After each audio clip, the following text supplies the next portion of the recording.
मेरी जीवन की शुरुआत मेसोपोटामिया में हुई थी। फरात और तिग्रिस नदियों के बीच स्थित यह प्रदेश आजकल इराक गणराज्य का हिस्सा है।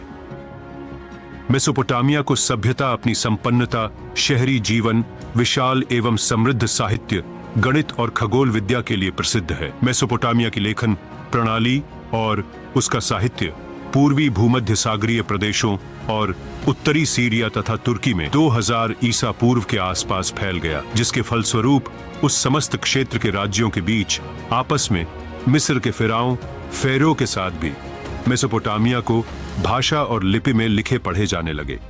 यहाँ हम शहरी जीवन और लेखन के बीच के संबंधों की खोज करने का प्रयास करेंगे और फिर यह जानना चाहेंगे कि लेखन की सतत परंपरा से क्या-क्या प्रतिफल प्राप्त हुए। अभिलिखित इतिहास के आरंभिक काल में इस प्रदेश को मुख्यतः इसके शहरीकृत दक्षिणी भाग को सुमेर और अक्कद कहा जाता था।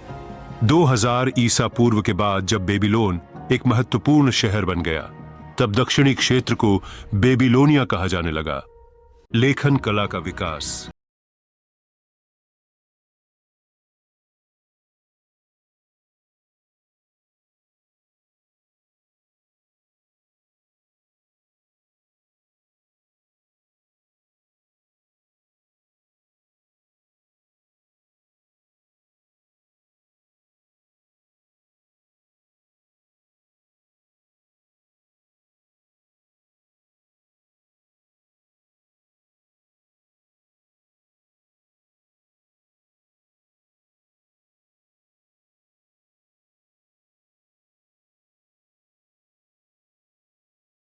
लगभग 5000 सूचियां मिली जो वहां के दक्षिणी शहर उरुक के मंदिरों में आने वाली और वहां से बाहर जाने वाली चीजों की होंगी। स्पष्टतः लेखन कार्य तभी शुरू हुआ जब समाज को अपने लेन देन का स्थायी हिसाब रखने की जरूरत पड़ी, क्योंकि शहरी जीवन में लेन देन अलग अलग समय पर होते थे, उन्हें करने वाले भी कई लोग होते थे और सौदा भी कई प्रकार के माल के बारे में होता था।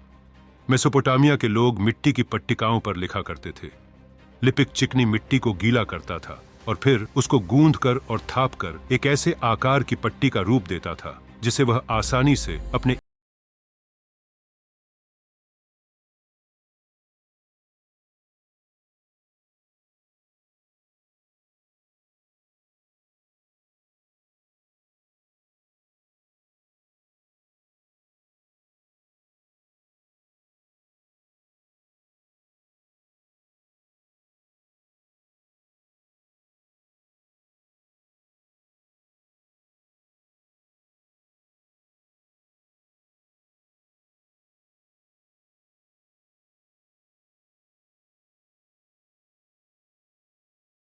प्रकार प्रत्येक सौदे के लिए, चाहे वह कितना ही छोटा हो, एक अलग पट्टिका की जरूरत होती थी। इसीलिए मेसोपोटामिया के खुदाई स्थलों पर सैकड़ों पट्टिकाएं मिली हैं और इस स्रोत संपदा के कारण ही आज हम मेसोपोटामिया के बारे में इतना कुछ जानते हैं। लगभग 2600 ईसा पूर्व के आसपास